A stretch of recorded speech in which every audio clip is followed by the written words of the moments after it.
Hi, folks. Welcome to another episode of Film Study. This is Ken McKusick, and it's time to discuss the offense from that Jets game. Not going to be as fun a conversation as the defense was. The defense, obviously, a very dominant game. The offense, less so. Struggled in the red zone. A lot of things weren't right. But joining me to discuss this is Spenser Peterson. Spenser, how you doing? Doing well, Ken. Hard to be two down with the Ravens at the top of the North and a positive injury report that came out today. Yeah, it was a positive injury. Want to start off with that? You can take us through it if you've got it up there on the screen in front of you. I don't have it in front of me, but just I think the highlights here being Lamar back, Hamilton back, Jones back, all positive. I'm going to go ahead and bring that up since I think it's worth talking about right now, and I know it'll come up again. It won't come up on Friday Morning GM this week, actually, because we're not doing that show. So we may as well give this a chance to talk about it. But Lamar Jackson today was full. Keon Martin was full. That's another kind of big one, by the way, we can talk about. Limited were Travis Jones, Kyle Hamilton, and Rashad Bateman. I think the chances are pretty good that Travis Jones is going through the normal DNP limited and then full on Wednesday, such that he'll be back. I don't know what they do without him, by the way. Taven Bryan also out. They'd be really scrambling for defensive linemen if he weren't going to play. And then Rashad Bateman, limited through the first two practices. We'll see if he's full and is back this weekend, but that'd be this Thursday, but that'd be a big addition. Yeah, I think we'll get into it as we talk about the offense from this game, but I think he would have been a very positive contributor having him out there. Rewatching the tape, they were definitely missing something at the receiver position, so glad to have him back. And Taven Bryan and Justice Hill, both DNPs, that'll come up because Justice Hill, obviously, what they do with the offense in this game against the Bengals will obviously have to involve, I think, Rasheen Ali again. Yeah, and he acquitted himself, if I am not misremembering. He played some third down back, kind of blocking, receiving role when Hill was out last, and he didn't fumble it too hard, but so hopefully he can keep that up. Yeah, kind of mixed results. Big third down conversion. Got run over for at least one pressure, but yeah, I think that he'd be the guy again they use on third down. Well, in a lot of ways, we're going to look at the offensive line performance in the second half of this show. If we look at the very top of things that happened, I don't think you can blame the offensive line for Lamar's performance in this game, which is the unfortunate thing. Just a case of with him hobbled and the Ravens not willing or able to use the read option in the same way, a major element of their misdirection game is gone. Yeah, absolutely. I think you saw a couple things both in the run and the pass. In the run game, Jets didn't necessarily crowd the line of scrimmage, but typically, pretty frequently 8 men in the box. They were flowing to the ball. There was nothing really, especially in the first half, threatening them, to over pursue and cut back. You didn't have that read at the mesh point that Lamar is so dangerous with. So they were definitely lacking from that perspective. Yeah, and the Ravens certainly have been successful over the years in forcing other teams to run themselves out of position, and so it didn't happen in this game, which is unfortunate. Also, a lot of struggles in the red zone. 2 for 5 in the red zone. I think this might be the second consecutive week they went 2 for 5 in the red zone, but they are near the bottom of the entire NFL in red zone performance this year after being right near the top last year, and it's one of the very big differences in this offense. Yeah, and don't want to get too far ahead of ourselves, but Henry's second touchdown, when the whole right side of the line just completely collapsed the Jets defenders, it was encouraging, but part of me was saying, where has that been? Because that seems to be, I don't know that there's a single part. I think most people would point to the O-line first and foremost, but it hasn't been one singular thing that's hindered them throughout the year. And so seeing that they're capable of it is encouraging, but also incredibly frustrating. Yeah, they've one of the things that we see is crowding the line of scrimmage near the goal line, which a lot of teams are able to do, whether it's just packing it in tighter in terms of having 7 or 8 in the box and making it more difficult to run, or crowding it such that the Ravens even get fearful and pull in some of their, flex tight end or whatever closer to the line of scrimmage. All those things just play into the hands of the defense, it seems, particularly when they're down in a goal line spot like that. And they need point of attack football. And my understanding is, I didn't go back and confirm this, but they didn't even have Ricard on the field on first, second, or third down before they punched in with Henry on fourth down. Yeah, I think that's Correct. And that's one thing that's been a little confusing, and maybe they're still working him in. I'm not quite sure. And I know, especially since Roman's been gone, Monken has not been wanting to use Ricard for, north of 40% of snaps necessarily. But I think the team looked markedly better running the ball kind of throughout when he was on the field in this game. Yeah, he was definitely one of the most effective players. Ricard played 24 snaps, which is really less than 40% again. In a game where you run the ball as much as the Ravens did. They ran it 34, passed it 24, and that includes a couple kneels. But 34 to 24 is exactly what the Ravens want, and yet you did it without a lot of Ricard. Yeah, and it's something that's interesting. They weren't really having success with a lot of what they were doing in this game. This is really something where you might want to see them make more use of the point of attack with Ricard, with some other options. They only pulled the guards, I think it's about 8 times total in this game. That's another thing. Yeah, that's right. They were 6 for 8 in pulls in this game. And so that's a 75% rate of connecting. But anecdotally, I don't have the numbers, whether they're successful or not successful, but it seemed like they were able to get a few things going when they connected on those pulls. When they were just lining up and running straight at the defense, didn't seem to have much going at all. Yeah, I agree with that. They've had a lot of trouble running from 11 personnel. They've had trouble running from 21 as well. But in general, they just didn't run the ball very well in this game. I mean, even if you take out the couple of kneels by Lamar, they're at 3.1 yards per carry. The one big run they had was Mitchell's 35-yard run was wiped out by penalty. And there's just not a lot of positive things to say about that. They had two runs of Mitchell's actually wiped out by penalty. The other one was only a yard or two, whichever it was, but 2 holding penalties on Mitchell's 4 times touching the football. It's not good for the Ravens blockers. Yeah, that was not good.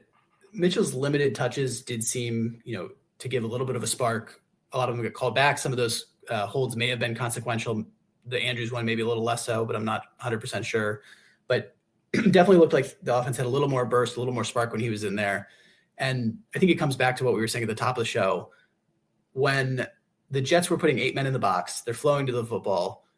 If you don't have that ability of Lamar to take it the other way, it's just not a lot you can do there. Mm-hmm.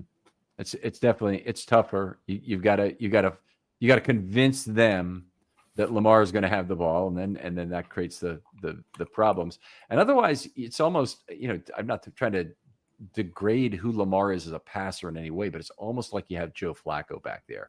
And then your misdirection has to come from other elements that are there already, like jet motion or like pulling of the guards and things like that. You countering with two linemen pulling and then letting a player like Mitchell take it the opposite way of the counter as well. It's not like there aren't any misdirection weapons, but the main one is the read option. And when that's taken away, you lose an awful lot of the value from the run game. Yeah. And when they were able to take control of the game again, kind of in the second half, that's one thing they did do well with. I think it was Zay Flowers had that jet motion where he ended up taking the ball, which really made them pay for, again, 8 men in the box flowing, I think, to the left if you're watching behind the offense, and Zay took it to the right and really just was able to make them pay for something like 10 to 15 yards there. Yeah, it's good run there. And what was great about that play? And this is something I'll probably get to this in the offensive line stuff, but Ronnie Stanley's playing left tackle. Flowers' jet motion goes to the right, and he runs for 11 yards. It actually took him a while to negotiate traffic out there. While that was going on, Stanley ran from left tackle all the way across the field to block Brandon Stevens, who was playing set up at left corner on the play, outside the numbers on the right sideline, and took him out of the play. And it was actually a consequential block even when it was made. So it's really nice to see that happen, and nice to see the old friend Brandon Stevens involved in the play too. Yeah, and speaking of getting it together in the the second half there, this is a game I was very frustrated with the offense watching the game and in the immediate aftermath. I'm still not happy with the results, but reflecting on the game, going back, looking at it, there are some things that made me a little less negative maybe coming out of that.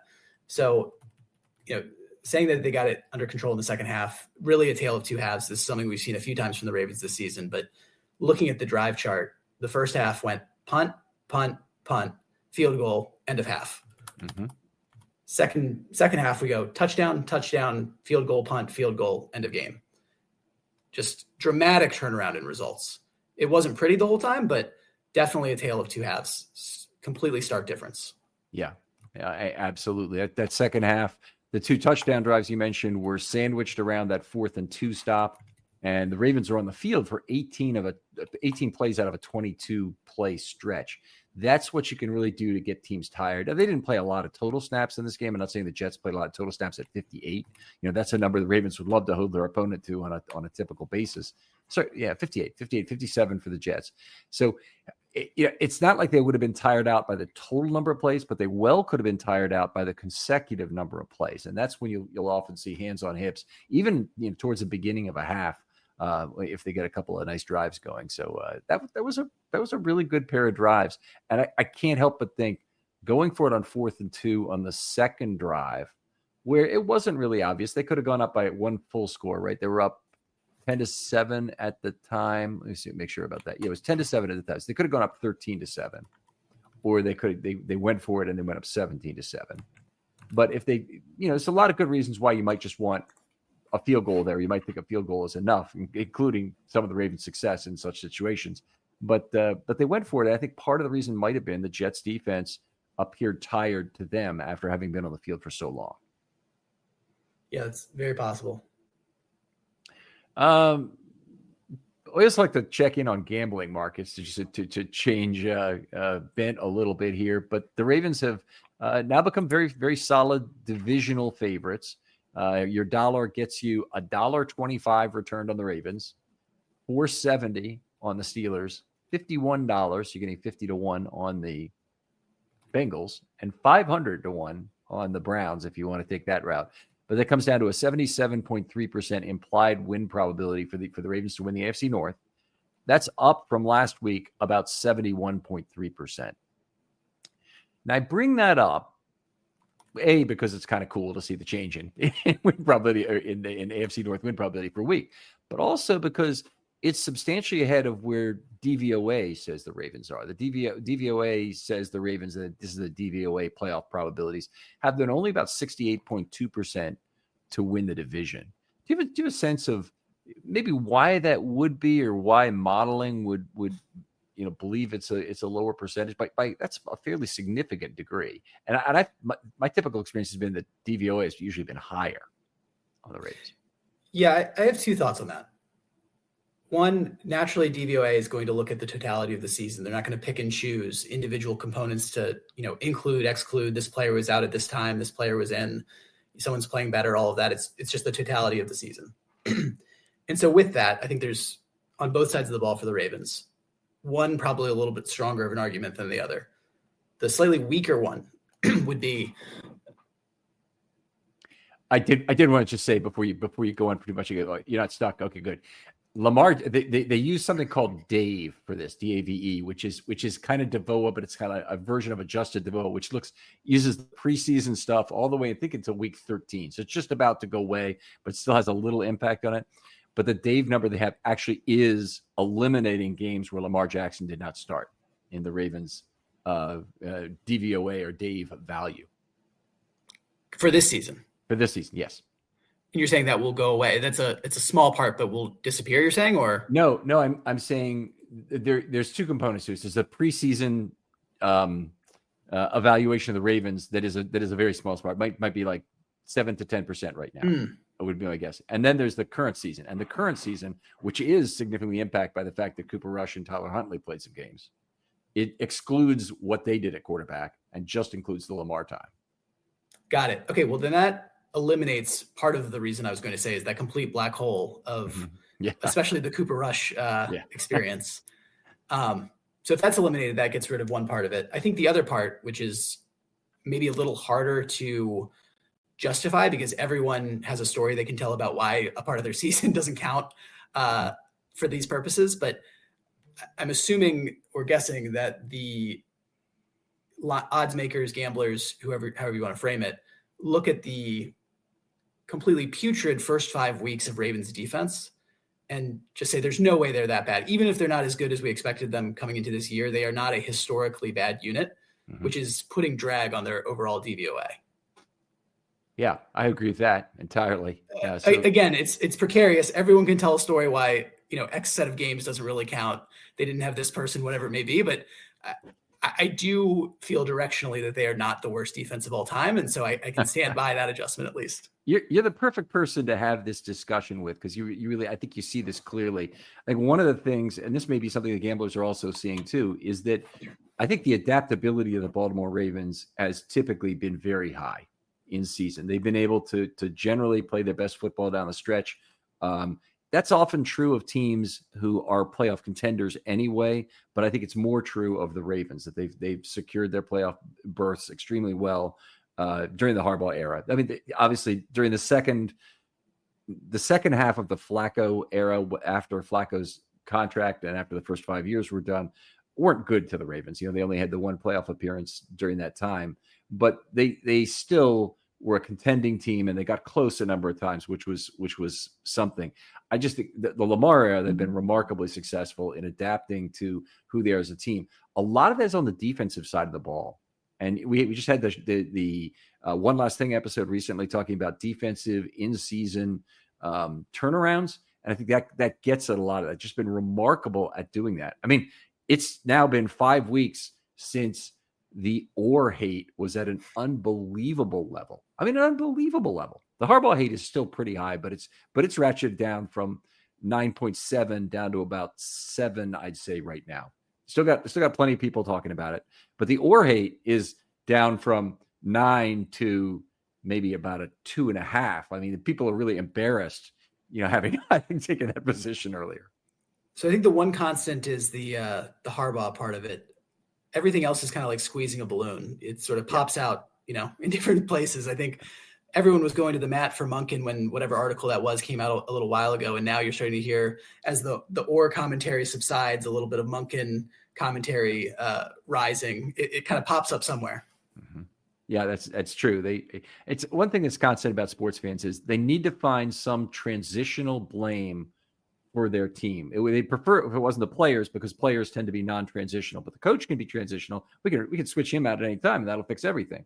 With the players, they know they can't do that. And there's still players that are so bad that they feel that way. And obviously Daniel Falele right now is the whipping boy of the Baltimore Ravens, generally speaking. Andrew Voorhees too, for that matter. But Falele, I believe, even more so. But people need to believe that their problem is transitional in nature. And if it was the players, it's much harder to get rid of it. So I think they want to grasp onto that and find the next coach to blame. Yeah. And just circling back briefly to what you were saying about closing the season strong, and this goes hand in hand with those defensive changes or retoolings in season. And you don't want to, similar to how I was saying, you don't want to, everyone can make an excuse about why something doesn't count for their team or whatever it may be. You also don't want to, anchor too much on things that didn't happen this season that happened, take credit for things in the past. But it has been a trend of the Lamar Harbaugh Ravens to really, you think about the end of that 2019 season, the end of the 2023 season, to a slightly lesser degree last year, just really dominating down the stretch and ripping off long win streaks. So there could be a slight adjustment in that regard. Yeah, I think that's fair. I've been often questioned by people who I always point out that the three teams that have dominated the draft since the Ravens been in the league are the Ravens, the Packers, and the Steelers. There's three teams that are so far head and shoulders above every other team, it's not even funny. And people have questioned me about this. Draft picks are lottery tickets. You're overvaluing draft picks. Blah blah blah blah blah. And even Harbaugh, even Eric DeCosta will tell you, they're just lottery tickets. They're not real. Well, he's in a sense he's paid to peddle that filth because he knows he can pick up draft picks. If other people don't value them the way he does, but he knows the value of a draft pick in his own hands, certainly to speak of. The other thing they come up with is, why would you even care? Over 30 years, it's not the same people making draft picks. Well, for Baltimore, it is. Eric DeCosta was a regional scout, and he was very involved in the process as early as 96. And Ozzie has been there the entire time, either in the main seat or in the right-hand seat. So it's I don't know how you'd ever say that the Ravens haven't had the continuity for the entire period to at least say that their record truly does stand as a current record and not just a record of the past administration. Yeah, absolutely. All right, let's talk a little more football here. We'll go back to the receivers for a second. Not a particularly good day for them. Zay Flowers had a pretty good day in terms of 5 catches on 6, and then you look at the 6th, and it was a long drop on the left sideline, which was really unfortunate. He did draw a DPI in the end zone, which was nice. Actually, got ruled out like the 5-yard line, but the ball would was in position to be caught in the back of the end zone, so it would have been a touchdown catch probably if the defensive back hadn't made the play. And then the DPI for Andrews, you could easily throw that into Lamar's category as well. You had a nice comeback scoop by Walker. And then after that, I'm kind of out of highlights for this receiving core. Yeah, quite a few plays where they let Lamar down beyond just the drop by Flowers. So Andrews had the one in the back of the end zone. You could call that a pass breakup, but he definitely did not secure that ball. Mm-hmm. He really should have had that. It was right in his chest. If that touchdown goes on Lamar's stat sheet, he's looking a lot better on the day, just from a passer rating perspective. There's other things you can pick apart in his game, but that looks a lot better for him. Wallace had a pretty bad drop on the left side of the field, short pass that ended up getting wiped out by the defensive holding. The only other play of consequence I can think of, there was a long attempt to Likely, which is a little bit of a 50-50 ball. Didn't really have a problem with it. He had to adjust to, get back to it. Ball could maybe been placed better, but don't have a problem with that shot. And, I'm not going to beat up Likely too much for missing that catch. One thing coming out of this, maybe they need to throw out the tight end screen. That just is not working for them. They're clearly doing something that either gives it away completely or it is just not working. So, but you're right. Absent what you mentioned, not a lot of highlights from the pass catchers. I thought Jermaine Johnson has been pretty mouthy since the game. And I'm not saying he had a terrible game by any sense, but I also think Rosengarten was okay, blocking against him. One of the plays that Jermaine Johnson ought to be talking about is, you want to try the screen to my side, blah, blah, blah, blah, blah. Go to that. I mean, Lamar gave up on it. He's pissed about it in terms of the thing getting, I'm not sure whether he's pissed about it being telegraphed or whether he's pissed about the play design in general. But it appeared to me that Lamar was very upset as he grounded that football. Yeah, on one of them, I forget which one he had that reaction to. On one of them, the linemen were downfield, and so it could be frustration just that there's honestly nothing he can do at that point because, again, if he throws it anywhere else, it's going to be a penalty. Mm-hmm. But yeah, they blew that up both times. They tried to go to Likely on the tight end screen. All right, we'll get back to the OL in the second half of the show here, but it was a solid day for the offensive line. They allowed only 5 pressures the entire game. There's one other that happened by a free runner, but they did have 3 penalties. And in particular, the holding penalty on Linderbaum, extremely costly in terms of wiping out a 35-yard run. Holding penalty on Andrews, I actually thought was fairly ticky-tack. They took a look at it, and I'm not the kind of guy who complains about every single penalty or anything, but it just on the spectrum of penalties, that was probably about a 1.5 in terms of severity, and the Linderbaum penalty was more severe, and it had to be called because it was right at the point of attack, even though I thought that absolutely wonderful cut was made by Mitchell on that play that I don't think that defensive tackle was going to get him. I'm forgetting it was Clemens or who it was that I think it was Harrison Phillips actually he held. Yeah, no, I didn't think it was particularly consequential there. It is what it is though, but the run still happened in terms of being able to grade or think about Mitchell's explosiveness. So that is one positive that you can take from that. Yeah, it's a good point, and we'll look forward to more Mitchell. You want more of that. Let's look ahead to Joe Burrow. So on Thursday night, Joe Burrow is apparently going to play. Jamar Chase is back. Had a very long apology. I couldn't even read it. It looks. I have a term for apologies when they don't really mean anything, and they're clearly faux. Is they're Helmuthian. Because the Phil Hellmuth, the poker player, you've heard of it. Anyway, he always explodes at people on the table, and then he apologizes later, and the apologies are complete crap. I mean, they're these conditional. I'm sorry if I offended you, kind of thing. That's a condition known as a conditional apology. I did say a few years ago, great article in the Wall Street Journal, if you can just find it, on the 11 types of apology. and how a lot of apologies are just crap.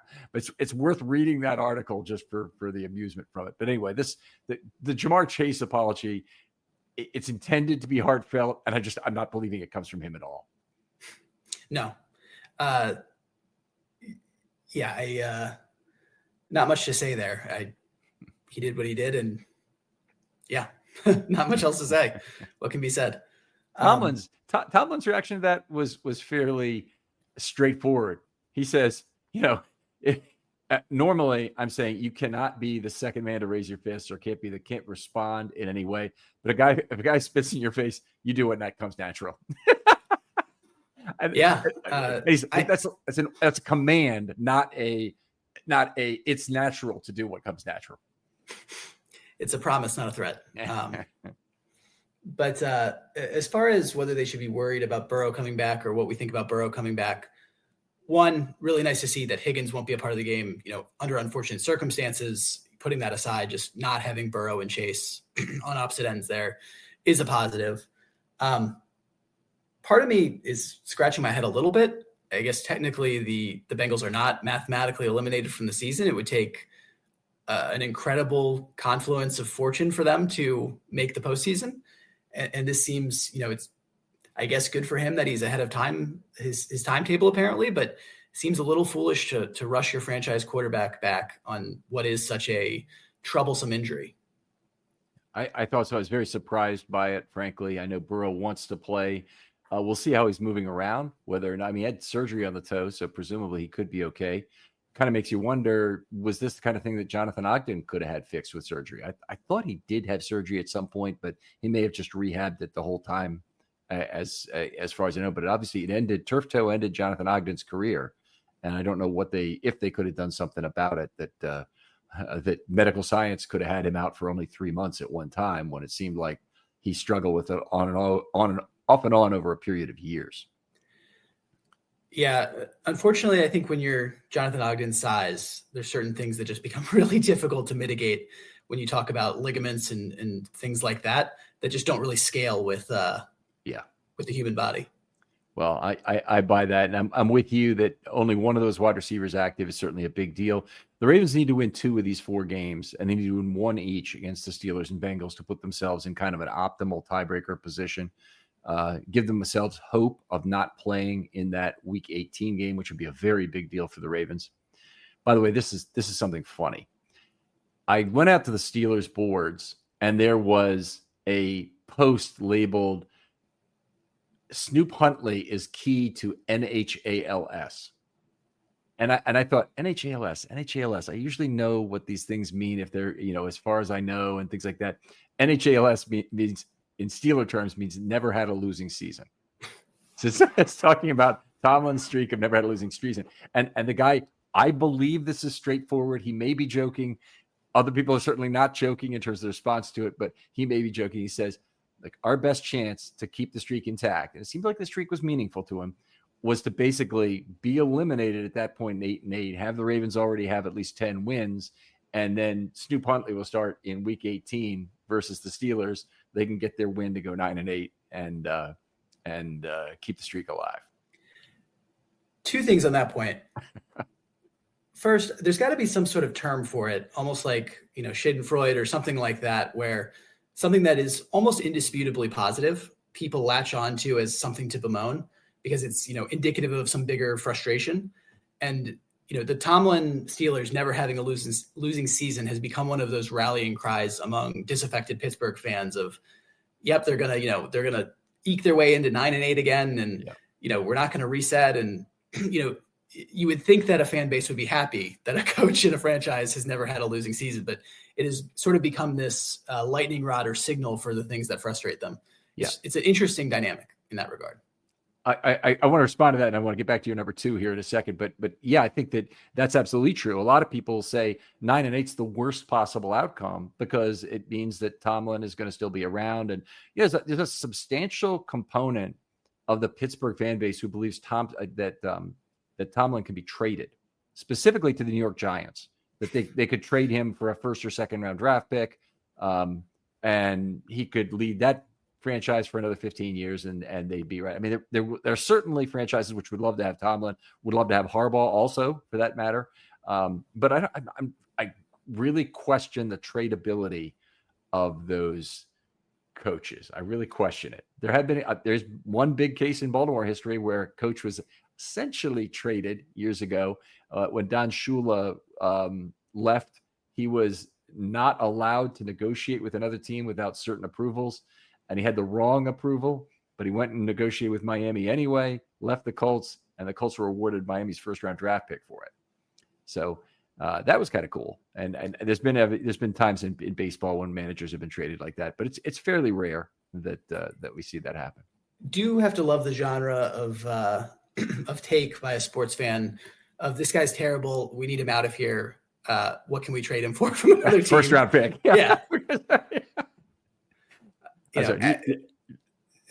And then the other thing I was going to say was, I forget if it was last season or when it was, ESPN and all the shows were making some big deal about, the Ravens record against the Steelers and how, in the last X number of games, they were, whatever record against them. And you go through the history of it. It's like Lamar didn't play week 18 or week 17. Yep. And, much more balanced than it was being made out to be portrayed. It seems like they play them almost every other year, week 17, week 18, depending on what year you're looking at. But it kind of skews those stats a little bit. It does. And I think anyone who can come off of the last two destructions of the Steelers from last year, and particularly the 299-29 rushing game in the playoffs, and say, yeah, the Steelers won eight of the last 11 against the Ravens, as if that's still meaningful, is pretty screwed up. I don't think anybody's really doing that. I don't think Pittsburgh fans are pointing to that. What would for that to come back? I think Pittsburgh would have to win 2 games in a row for that to be kind of forgiven. And now it's but we're back to the general trend of they've won 10 out of 13 kind of thing. And to their credit, there had been a few games in there where I think they had given Lamar one of his worst performances of the season with 2 picks and 1 or 2 of those kind of things mixed in there, and it was just sweeping up some of these other wins, kind of inflated the numbers. But I think you're right. Based on the current run, that won't be coming back for a little while. Right. Hopefully not. Let's talk about some other topics. Move on a little bit here because we got a little bit behind schedule here. But they dug themselves a big hole in this game with offensive failures in that first half. They didn't score until near the end of the half. They were down 7-0. Defense certainly continuously kept them in this ball game. Where was your level of apprehension in that first half against the Jets? I think until the Jets scored, I was pretty neutral. I very much had the mindset, eventually this will break through. And then once the Jets scored, started becoming a little apprehensive of, okay, we need to get this thing going. There's part of me that was wondering, is this a situation where Monken and the offense is sort of feeling out the other team and they'll make adjustments and then we'll see them kind of get serious here. Rewatching the game, it didn't seem that was really what was stymieing them.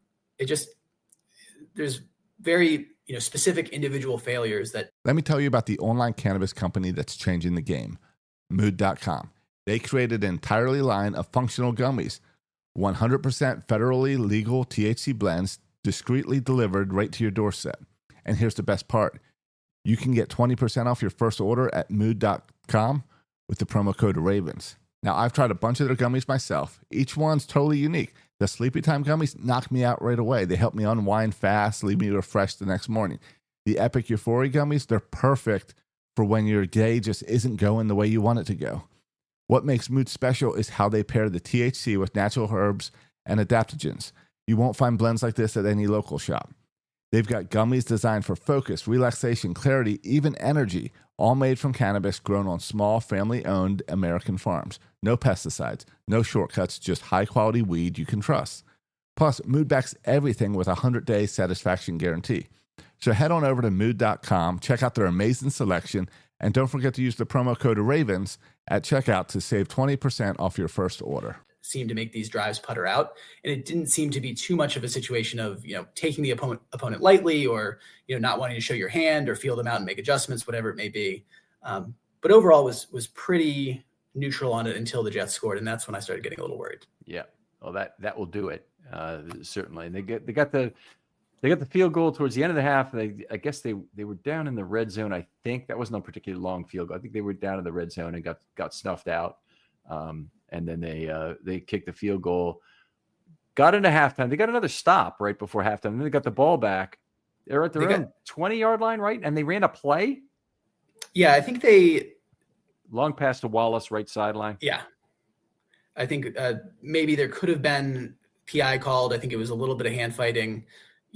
Maybe an opportunity to get something going, but really not enough time to do something before the half there. But Wallace is not a guy that the refs seem inclined to throw PI flags for.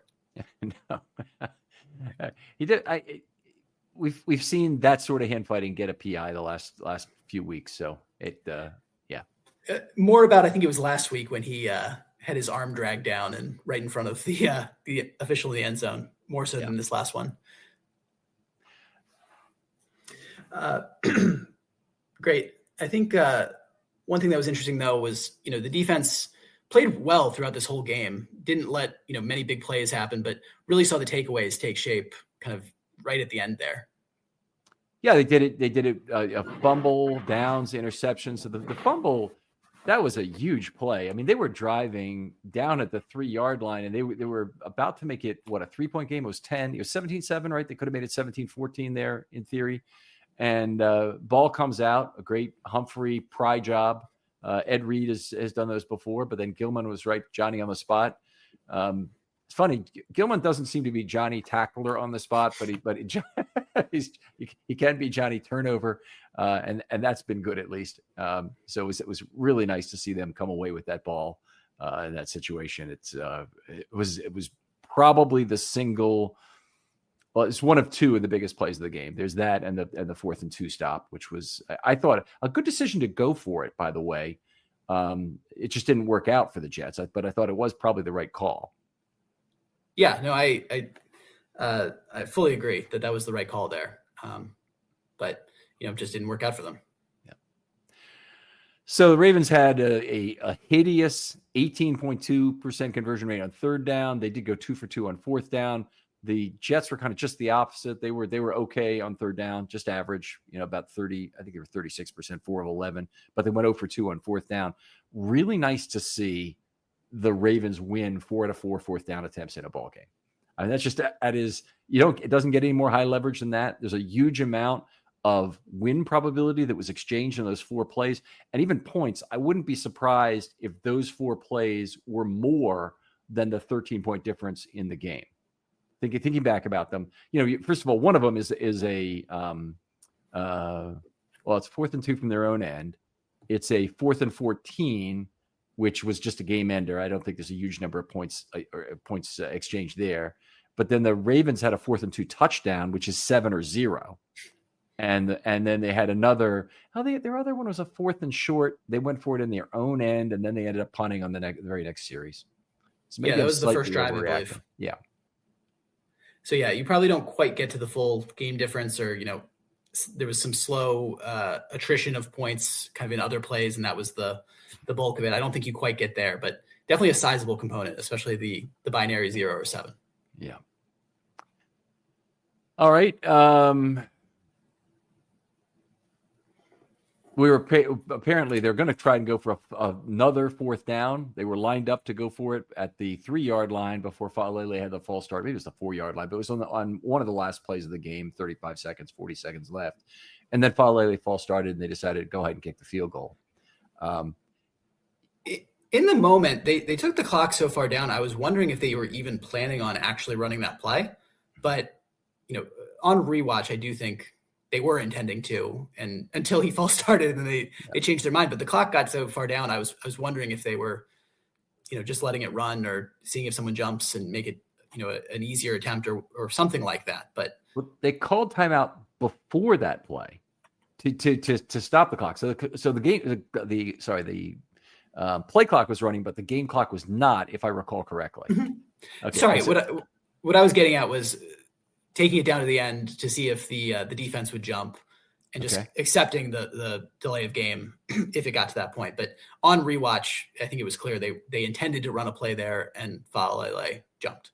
Okay. So pretty marginal gain if they were to gain 2 yards towards the goal line. I guess they, it might have made it exciting to go for it on 4th and 2. And then the Jets roll over. Jets were looking for the 5-yard penalty. So it turned out a lot more actively. And they forced the Ravens to kick there. What do we want to talk about here? Let's talk about Henry a little bit, because I think he's one of the big stories of the day. And we probably need to spend a little bit of time on this. Obviously had a big grinding day. And his final stats, I need to bring them up while we're talking about this. But one of the things that's not happening with him is he's not breaking enough. There are a lot of things wrong with with Henry's game right now, and with the play around him. 21 for 64 in this game, 3.0, long of 17. He did have 2 touchdowns. But he's not breaking enough tackles in level 2 and level 3. There are problems. I think crowding is probably part of it.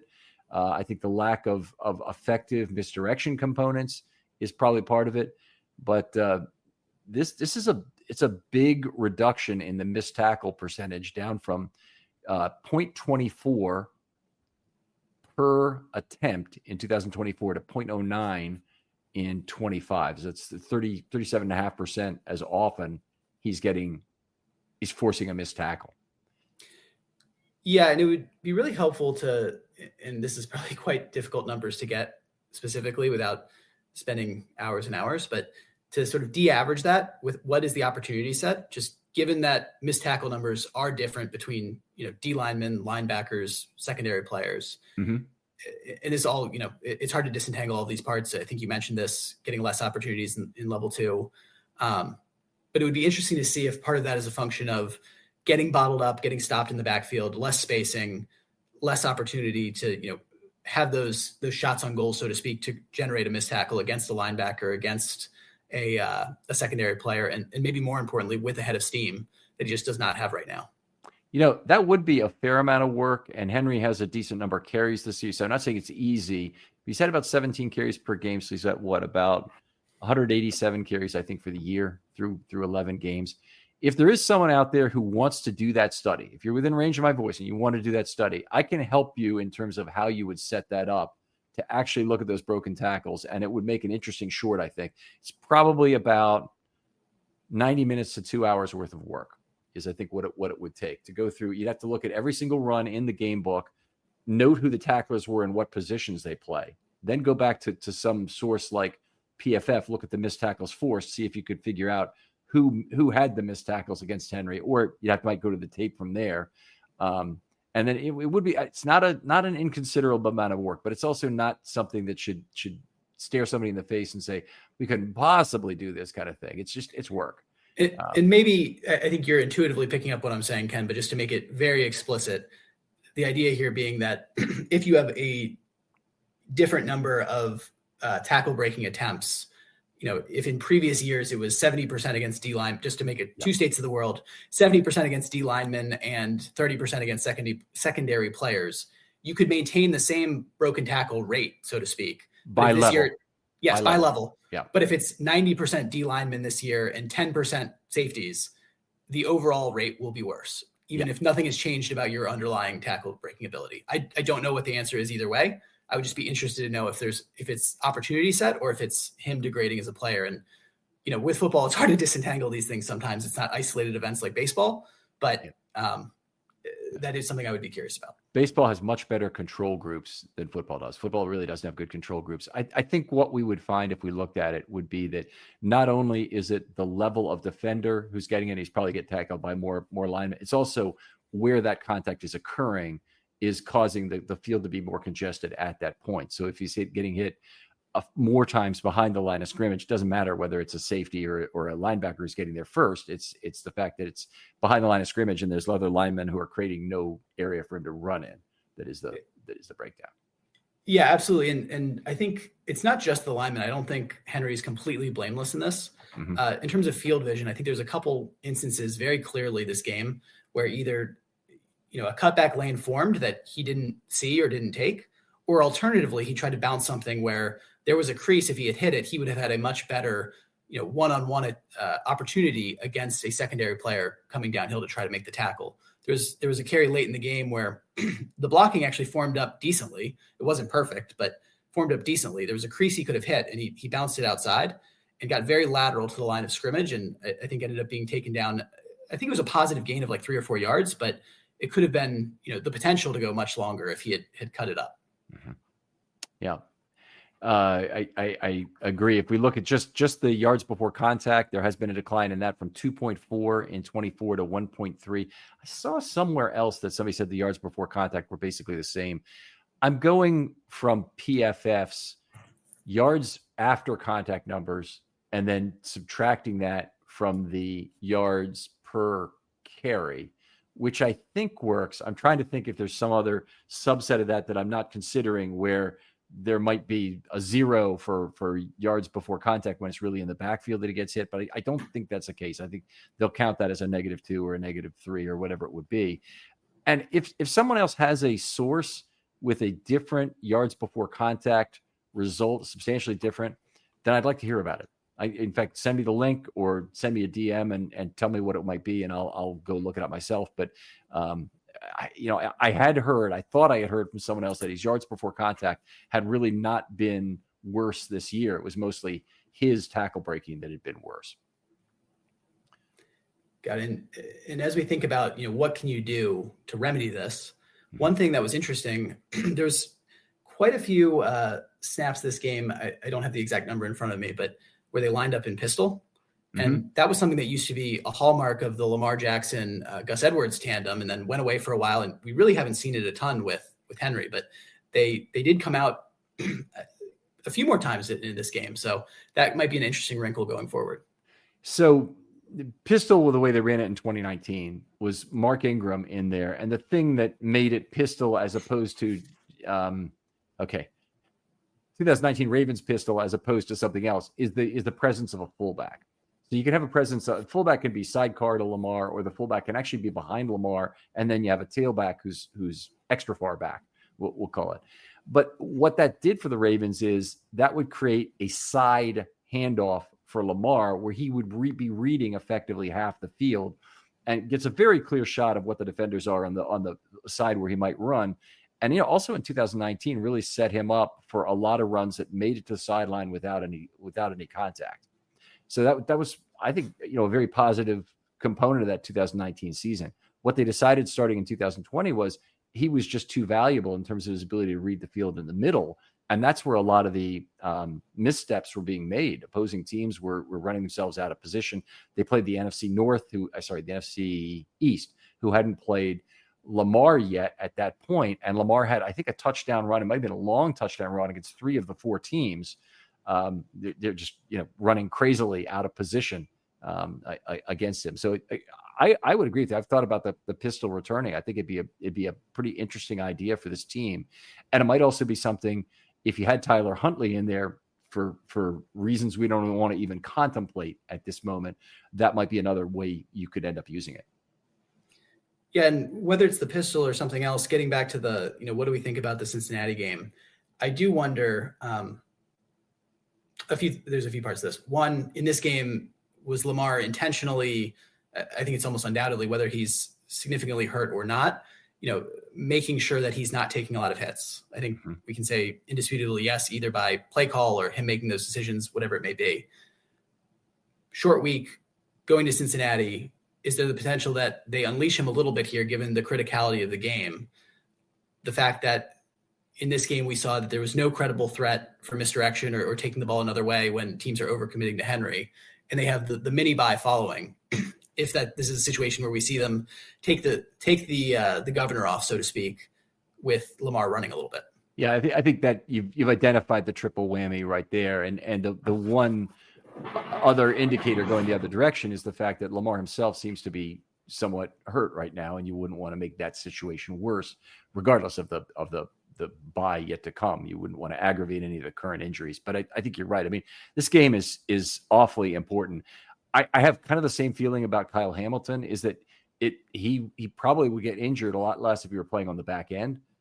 But I don't think the Ravens can afford to do that. He's too central to what they bring to the defense to not play that slot cornerback position. And it sucks that their superstar on each side of the ball has a problem potentially getting hurt at what he does best.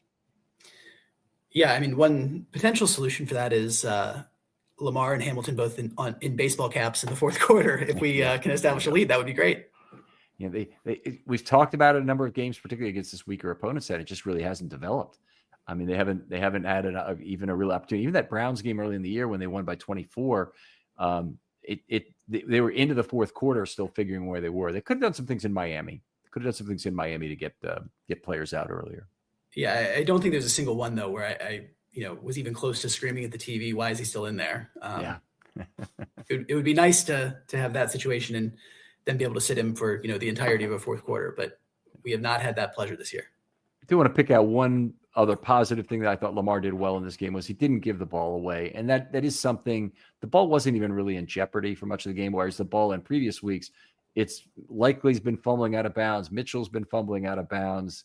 Lamar had a ball on the ground in this game that he picked up and handed off to Henry, which still ended up being a gain of 2 or something near the goal line. I think I got him from the 4 to the 2 on the drive. They eventually scored on 4th down, if I recall, but I may have the wrong drive. But in any case, the ball was not put in the air in danger very often in this game. No, and I think this is a game where, not to pick 3 things and say if this went the other way, everything would be different. But if you look at the 2 DPIs, and if Andrews had caught that ball in the end zone rather than it ended up being a Henry touchdown run, between that and the ball security, I think we're looking at, there's still some concern about the running, but I think we're looking at Lamar's stat line at least very differently if those yards and that touchdown were counted in his ledger. Right. Well, let's talk about Lamar in a deeper sense here, getting to some of the numbers. I do have the pass rush by numbers. I don't think it's that exciting, so I'm just going to point you out to the offensive line article if you really want to see those. With a 4-man pass rush, though, Lamar didn't go crazy on them. In 19 plays, 120 yards, 6.3 yards per play, and took 1 sack. The only thing I'll say about that is that that's not Lamar Jackson-like, because they generated a fair number of ample time and space opportunities. Most of them were off a 4-man pass rush. And when they tried a 5, 6, or 7-man pass rush, the Jets were much more effective, only 23 yards on 5 plays. Yeah, they didn't send numbers that much this game. They were crowding the box, but not crowding the line of scrimmage. It wasn't a situation like what we saw in the Vikings game or the Browns game where, they were sending significant numbers at Lamar. But, in some ways, I thought the O-line played well overall. Sparing use of extra rushers may have just made them more effective when they did do it. But yeah, I don't think there was a huge issue there, even if the results are kind of barbelled. Yeah, and I agree with both comments you made. The first is that it may have made the 4 effective with 5, 6, and 7 when they did do it, and they held off to do it. The Browns kind of did too, by the way. Browns rushed 4.6 per play, and the Jets were down to 4.4 per play. 4.4 is quite low, by the way, but 4.6 is not what we've seen from other teams against Lamar this year. And the Vikings were at 5.27 per play, so that's just out of this world. A lot of pressure to put on Lamar. But I was going to say, without taking us too far afield, because I realize we're a little behind on time here, but I do want to just say one thing about the Browns. Looking at what they did to the Raiders this last week, it does make what the offensive line, who has been much maligned this year, for the Ravens did last week. And even if it wasn't great, when you compare that to what happened with the Raiders, and I don't know that there's a ton of solace in saying, hey, we're not the Raiders, but it does make that effort against that team look a lot more impressive. That is an impressive defensive front. Every team pretty much the Ravens has beat during this streak have played better in the games around it than they did against the Ravens. Miami, I mean, they beat Buffalo, and they had a win against Atlanta the week before, I think, right? So that was pretty decent. The Bears have won every game. I think they've won seven in a row, except for with the Ravens game excluded from that. Who's the other team that also has played well in the period around that? The Browns have played fairly consistently good defense this year. So I wouldn't have an issue putting them in that category. Are you drinking the Shadur Kool-Aid, by the way, at this point? No, there has been, I think you commented on it, some interesting takes from certain media members who are straining any credibility they may have had with the contortions they are going into to squint and say, look how great this is. Yeah. Well, it's I think, you try and always not become wedded to a position. This is one more data point in the Shedeur, whatever it turns out to be, a parabola or a line or whatever. But he's going to move along, and he's going to have another game, and he's going to have another game, and he's going to have another game. The thing that I think is unfortunate from as a Ravens fan's perspective is I think if they'd let the Dylan Gabriel situation fester, they would have not known what they had with Shedeur, and they would have been in better or worse position come draft time. Now I think they're going to know one way or another. They're going to know Shedeur is somebody they want to give a shot to, which is dangerous, or they're going to know Shedeur is useless, which is good information going into the draft, because they're going to have a ton of draft capital this next year. And if Shedeur is really bad, they're going to have an unbelievable load of draft capital where they could potentially trade up to get the number one pick if they want it. I don't know if the Browns would do something like that. It's not really an organization that really prides itself on doing smart things with the draft. As the Barry organization really is, I just don't see them doing it. But they did lose. Dave Podesta went to the Rockies. You saw that? Oh yeah. You have to almost think that the ideal scenario is for him not to look good enough for them to feel like they found their guy, but well enough to maybe back their way into 2 wins or something like that down the stretch that has a lot of leverage from JJ point, draft capital perspective, that the slide down from, pick 3 to pick 7 or pick 8 is quite meteoric in terms of lost value. Yeah, that'd be perfect. And I think they're projected as the 5th pick by like DeVoa models right now. They're projected to be about the 5th pick. I mean, first of all, 1 down to 5 is a big drop. It's like the first few are 400 each. So it's substantial, but yeah, they made their pick is worth about 1,400 JJ points as opposed to the number 1 pick being worth 3,000 JJ points. They have to trade 2 number 5 overall picks to be in the neighborhood of what somebody would want for the number 1 pick. Yeah, so a slide back in draft capital, and then not bad enough that they have high conviction that they really need to mortgage the picks and make that move. Right. Yeah, that's exactly right. And we remember, of course, they gave up on Travis Hunter in this last draft in order to get an extra pick in the 2026 draft. And the Jaguars actually having a good season. We should be Jaguars fans at this point, because that pick is going to the Browns, their first round pick. So we need to be careful about that. And also potentially locks out KC. Tell me about that. I'm sorry, I'm missing in the playoff standings. If the Jaguars are playing well. Oh yes, I'm sorry. Yes. Okay, they're one of the competitors for KC, along with say the Chargers and their divisional opponents. Yes. Yeah, and I think they're currently in the 7th spot of the playoffs, if I'm not mistaken, but somewhere there in the wild card seedings. Are we rooting for the Bills to beat out the Chiefs, or are we indifferent to either of those teams? I think that one might be difficult given that current record plus the head-to-head. You might get a multi-way tie where the head-to-head isn't as important, but it seems like that would be difficult for KC to pass the Bills. I don't know. I've seen enough happen in the playoffs with Kansas City. I just really don't want to see them under any circumstances. And you'd feel better about Buffalo in Baltimore, because I mean, that's one of the things is we go to every playoff game, so we've been up in Buffalo for these miserable loss last year. Actually, we didn't go. The one playoff game we've ever missed was the COVID game that they lost 17-3 up there. But we did go to the first game this year after going to the last game last year, and both those games were just miserable in terms of being there. Yeah, and I mean, the way it's shaking out, I'd feel a lot better about Bills coming to Baltimore. And there's very few scenarios where the Bills wouldn't come to Baltimore, given the gap between Bills and Patriots, and then the Ravens' main path is through the division. Right. How it would have to happen is the Ravens would have to win a playoff game and then go to Buffalo in the divisional round would be the likelihood. If the Bills got the Only if they won the AFC East, but they're trailing pretty decently there. Right. That's what would have to happen. So anyway, if they're a wild card, it would be terrific. And Baltimore can't play there if they exactly in any matchup. So that's good. The other good thing is if the Ravens win the North and Kansas City and Buffalo both don't win their division, the Ravens won't play either of them next year because both the East and the West are only going to be based on the slotting. So the AFC North plays the South next year.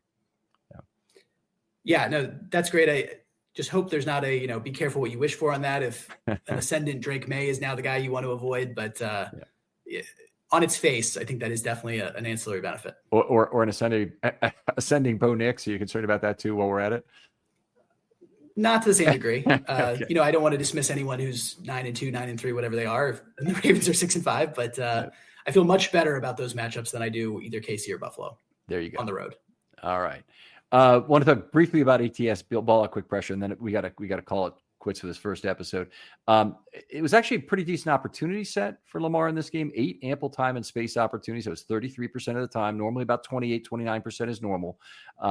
He completed 5 of 8 for 88 yards, 11 yards per play on those. Did a solid job on that. 8.5 is the normal expectation for those kind of opportunities. So some of the big plays were there. Then he had 10 ball out quicks. That's a lot. And he went 7 of 10 for 56 yards, so 5.6 yards per play. He fell short by about 4 yards of expectation on those. It's not enough for me to pretend like there's significance to that total there. I think he was right on average is how I would describe it. But then he was pressured only 6 times, 25%. And first of all, like the ATS to pressure relationship, it means the offensive line did a pretty good job in this game. But Lamar completed only 1 of 5 passes under pressure, and he was also sacked once, had -1 net yard on those plays. Yeah, not great. Does that include, so the 4 incompletions there, does that include the 2 tight end screens? Do you know? I don't believe so. I don't believe the tight end screen. The second one I'm thinking of was because I don't think he was under pressure. I think that's a ball out quick that he grounded the ball for an incomplete.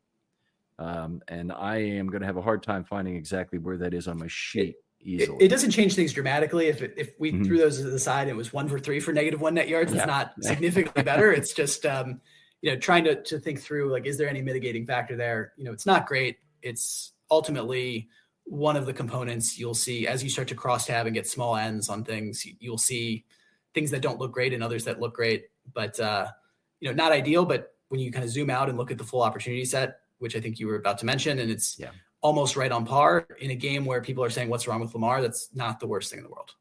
No, it's not. But Lamar has typically been pretty good under pressure, and you move him, he moves to another spot outside the pocket, and then he makes a big play on you. And we didn't see that happen in this game, which is kind of part of the problem. He did run the outside offensive line out of 2 pressures in this game where he left the pocket for a positive gain. Both of them were like small positive gains where it was really S plus X. One of them was S plus 2 or something on a 3rd and 7 or something. That's effectively still a sack, folks. But he ran them out of a pressure as I score the thing, and then I have to use a different mechanism to grade down those linemen differently. Anyway, 6 yards below his opportunity set for the game, which is 0.3 yards per play below expectation. Not a big deal. Approximately on par with an injured Lamar. You certainly would take 0.3 yards per play below expectation if you knew also there was going to be no turnovers with that. Absolutely. All right. One thing more to say is he's 14th in the league now in time to throw at 2.85. Is that a concern for you? Generally, yes. I think there's 2 ways it can come about. One is this something where people are swarming to Lamar? He's throwing the ball away under duress. That brings down time to throw. Separately, is he not having those long 6, 7, 8 second plays where like the really great Lamar, plays happen? And I think it's a little bit of both. And so generally it's a little concerning. I'd like to see him be in the higher end of the league, but I'm not sure that there's anything that's making me, say the sky is falling either. I am a little bothered by it, and you highlighted the major reasons there. Is that it means he's not getting the large plays, which change his whole average by 0.15 of a second as often, for a single game, say, as often. And we certainly didn't see that in this game. We didn't see a play where he's sitting back there dancing around or moving from side to side around in the pocket for 6 or 7 or 8 seconds. So we're not seeing those. And for most quarterbacks, that's a bad thing. But for Lamar, it definitely is not. It's been a very positive thing in his career. One last thing I'll say on that. It did seem, and this is why I'm still a little confused. I don't have a clear narrative of what, the plan for Lamar was in this game. It seems at times like there wasn't a complete embargo on him running, because there's a bit of indecisiveness on his part. And what I mean by that is there was a play early where he rolled out to the right and it looked like the Jets had no, expectation. They seemed to think he's hobbled, that he's not going to take off running. They gave him kind of all day on the right-hand side there, but he looked like he was sort of in between. Do I cut this up and run? Do I stay back and throw? And I think they would have given him all the time in the world if he wanted to just plant his feet and, cock back and let it rip down the field. But he sort of was in this in-between zone of, he's still creeping up towards the line. Looks like he kind of wants to take off, but just wasn't really on one side or the other of, do I, sit here and look for the throw, or do I take off running? And I think he ultimately paid for that, sort of being in the middle. Yeah. Did he end up running for 5 yards out of bounds on that play or something? Was that one, or was it? I think that's the one where he crossed the line of scrimmage, ended up getting like 4 or 5 yards of positive gain, but it looked like, again, he sort of middled it and didn't really go one way or the other. If he'd taken off a lot faster, he probably would have had a much more significant gain. If he had kind of hung back and let the Jets sit back and give him a ton of time, he could have, potentially found something downfield, but he just couldn't seem to decide one way or the other. All right. And I actually don't know if that's included for the next gen stats in time to throw. They may include it. They may not. Probably they would not include it because it doesn't have a definable time to throw, unless they say the point at which he's crossed the line of scrimmage, say, is the arbitrary point otherwise. All right, Spencer, great talking football with you. Such a load of fun. We're over time here. We're going to have to make up some of this in the second half of the show, but tell folks where they can talk football with you online.